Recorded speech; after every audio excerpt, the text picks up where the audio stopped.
Γράφουμε τώρα βλέπουμε ένα φανταστικό παιχνίδι. Α, βιντεογράφηση τώρα. Ναι.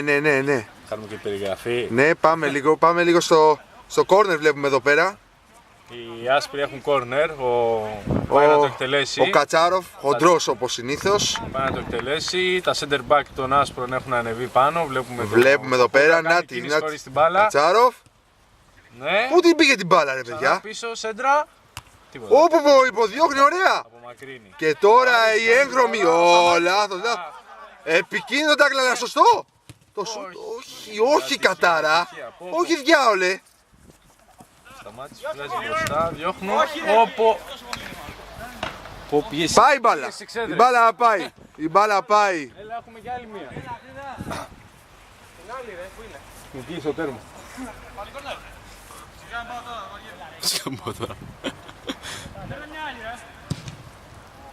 Συνεχίζουμε με την εφεδρική μπάλα. Ναργιλές ΑΕ.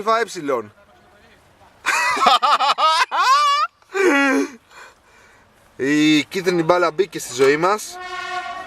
Με τον Demon να εκτελεί το corner. Για να δούμε. Είναι δεινός εκτελεστής. Πλάγιο είναι. Έχει long throws 16, όχι δεν το έχει. Long throws αρχίδια. Για να δούμε το σούτ από Κατσάροφ. Ναι, τριπλάρι. Χάνει την μπάλα εύκολα. Λοιπόν, αυτές είναι οι βάσεις προς το παρόν. Ένα διάφορο παιχνίδι, ναι.